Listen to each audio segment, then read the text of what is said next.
In the quiet, frost-bitten depths of Norway's Isdal Valley, an unsettling discovery sent ripples of fear across the nation.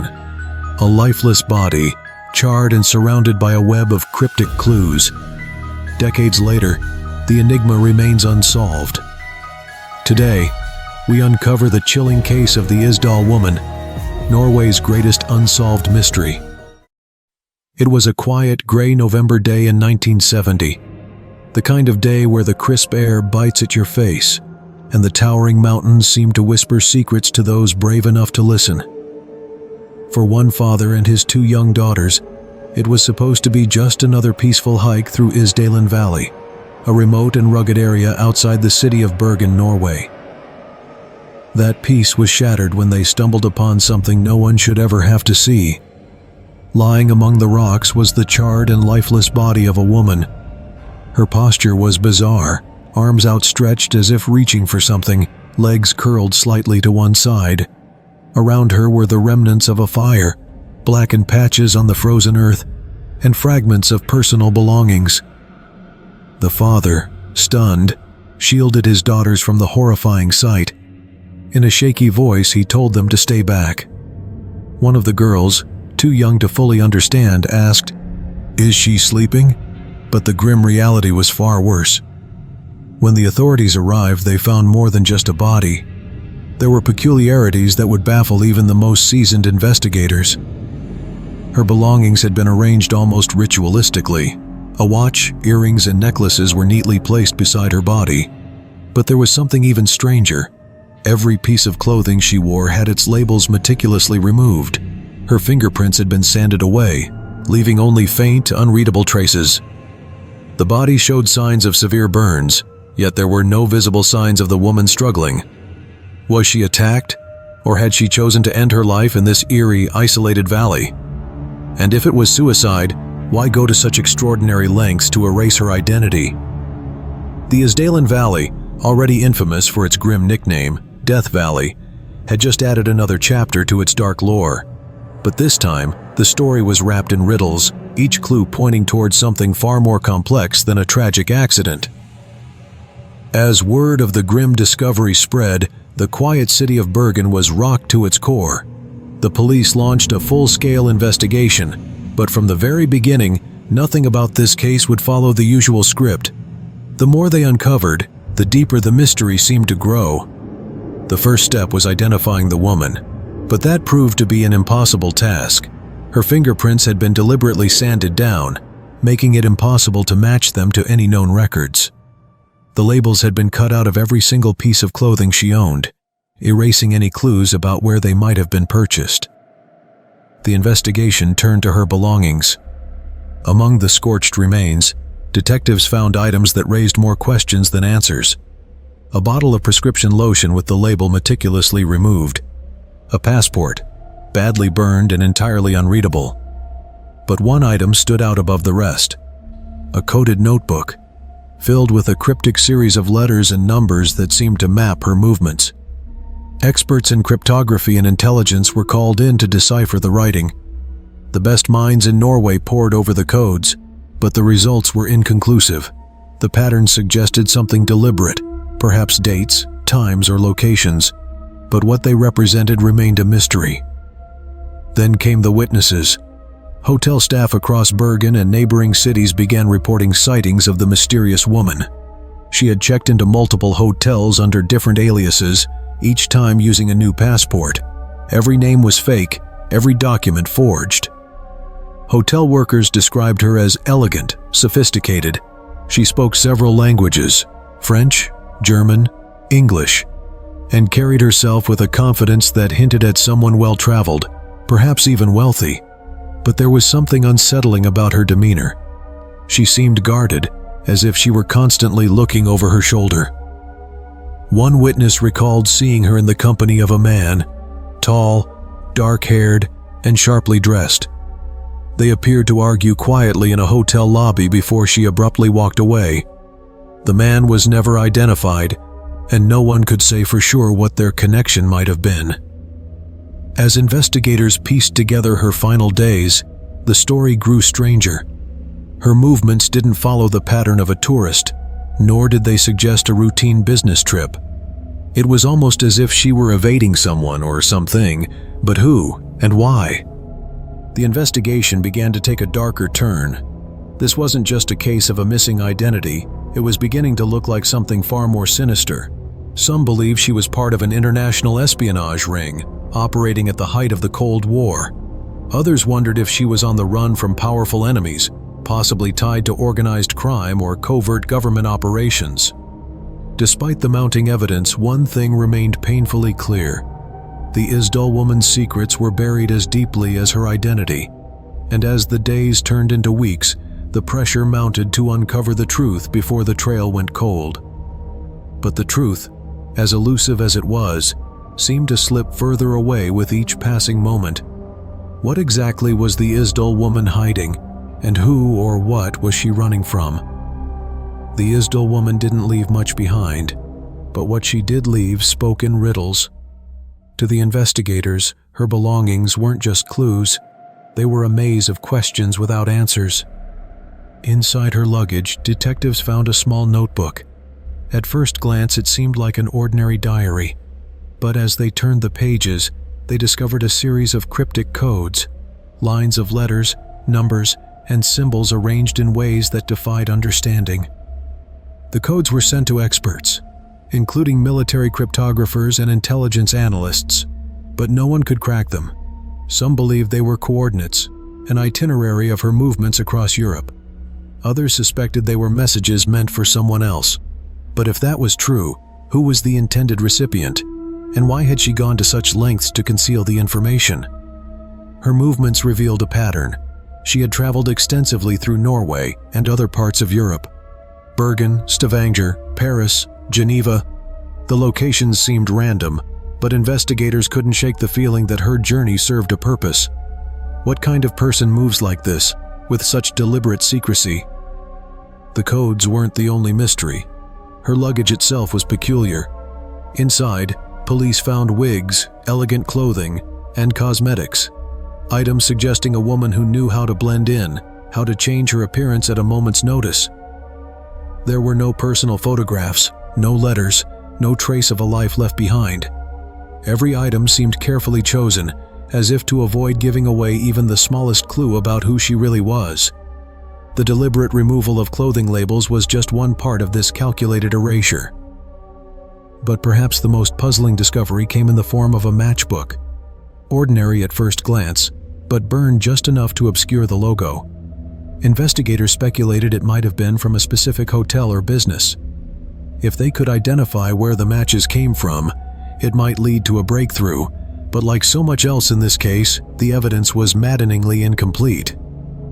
Among her possessions was also a prescription bottle for a skin lotion, yet the label had been removed with surgical precision. Without a label, the investigators couldn't trace where it was purchased, or who prescribed it. But why go to such extraordinary lengths to hide something so mundane? And then there was the food. Hotel staff reported that she had strange eating habits. At one hotel, she stayed in her room for hours, avoiding the dining area. When she did emerge, she only ordered porridge or eggs. Was she avoiding contact with others, or was this part of a calculated routine? Another clue came from witnesses who remembered her smoking an unusual brand of cigarettes, South State.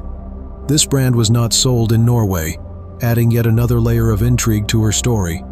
Was this a trace of her origin, or another carefully chosen item to mislead investigators? The clues didn't just raise questions about her identity. They pointed to something larger. The wigs, the codes, the forged passports. Everything about the Isdal Woman's life suggested she was hiding from someone, or perhaps hiding something. The question wasn't just, who was she? It was, what was she running from? As investigators examined her belongings, a new theory began to take shape. Was she a spy, operating at the height of the Cold War? The coded notebook, the multiple identities, and her strange behavior all seemed to fit the profile. But if she was a spy, who was she working for? And why had she ended up dead in the isolated Isdal Valley? Every item she left behind told part of her story, but none of them gave the answers the world was waiting for. The more investigators dug, the clearer it became. The Isdal woman's life was as much a puzzle as her death.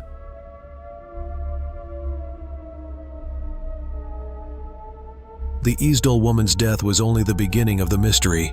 As investigators pieced together her coded notebook, false identities, and elusive behavior, one thing became clear. This was no ordinary case. Theories began to swirl, each one more chilling than the last. Theory 1. The spy connection. It was the early 1970s, a time when espionage was at its peak.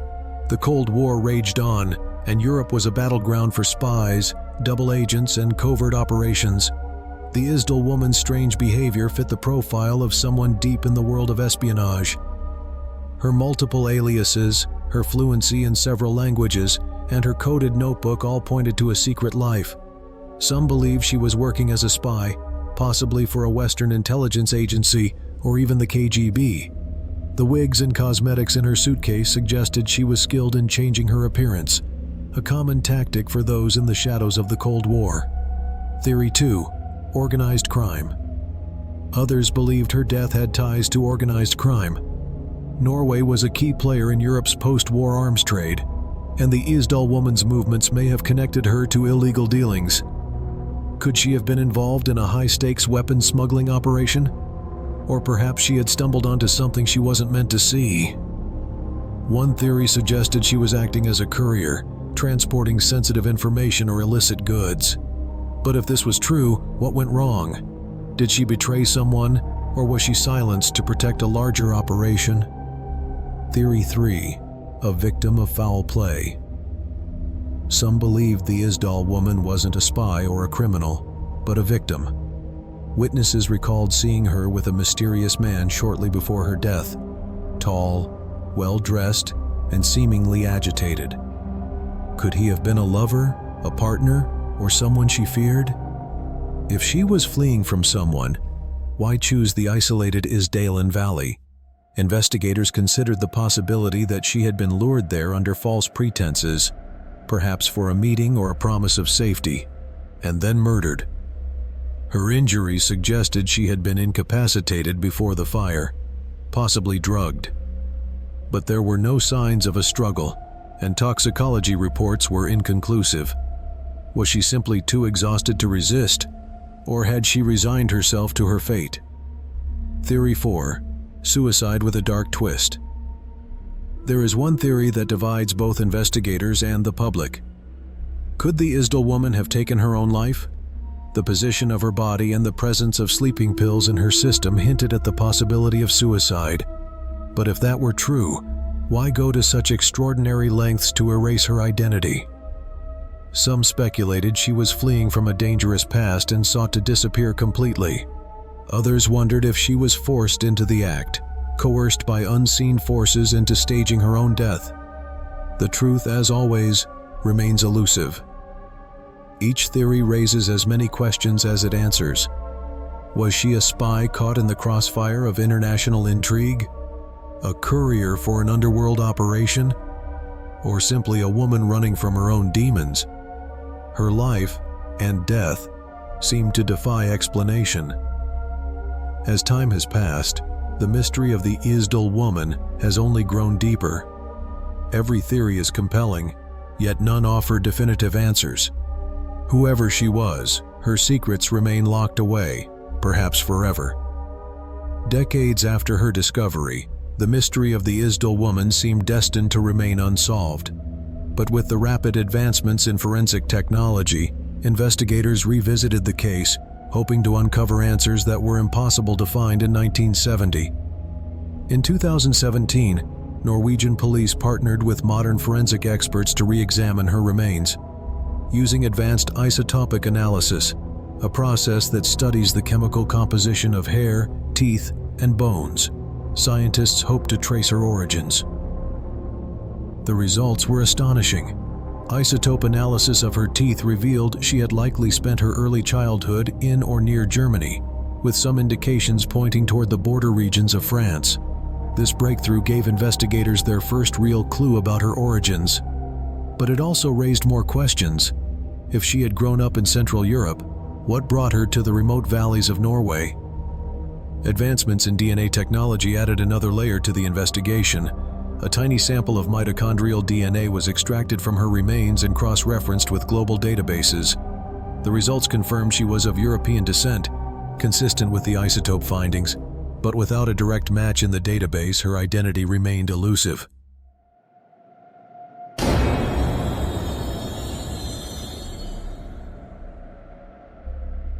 While DNA gave clues about her ancestry, it also hinted at the possibility of distant relatives, family members who might still be alive, unaware of the mystery surrounding her. But so far, no relatives have come forward, leaving investigators with an incomplete picture of her past. Meanwhile, forensic artists used advanced 3D modeling techniques to reconstruct her face, hoping to spark recognition from the public. The resulting image was hauntingly detailed. A woman in her mid-30s, with a poised, almost regal expression. The reconstruction was widely shared, but no one stepped forward to identify her. The reconstruction raised a tantalizing possibility. Had the Isdal woman intentionally altered her appearance? Witnesses described her wearing wigs and heavy makeup, which could have been used to obscure her natural features.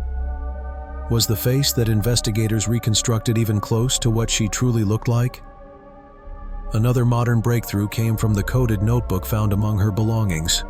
Advanced computer algorithms were used to analyze the cryptic letters and numbers, revealing patterns that suggested dates and locations. Investigators mapped these patterns against known events in Europe at the time, but nothing definitive emerged. The codes seemed to document her travels through Norway, but they offered no clues about why she was there. Some speculated the notebook might have been a tool for espionage, an itinerary used to coordinate covert meetings. Others believed it was a personal diary, encrypted to protect her secrets from prying eyes. Even the smallest details from her case were revisited. The cigarette brand she smoked, South State, was re-examined. Researchers discovered the brand wasn't sold in Norway, confirming she had sourced it from another country, possibly during her travels in Europe. Could this minor detail have tied her to a specific location or contact? Investigators weren't sure, but they knew every clue mattered. As each modern forensic tool chipped away at the mystery, one unsettling truth became clear. Whoever the Isdal woman was, she had gone to extraordinary lengths to erase herself. No fingerprints, no labels, no traceable documents. Her very existence seemed engineered to defy discovery. Despite these technological breakthroughs, the Isdal woman remains as much an enigma today as she was in 1970.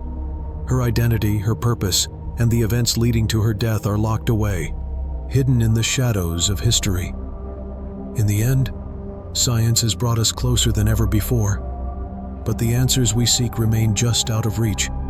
And so, the Isdal woman remains a ghost, a mystery frozen in time, waiting for the final piece of the puzzle to emerge. What do you think happened to the Isdal woman? Was she a spy, a fugitive, or something else entirely? Share your theories in the comments below, and join us here on Criminal Tracks as we uncover the world's most haunting unsolved cases.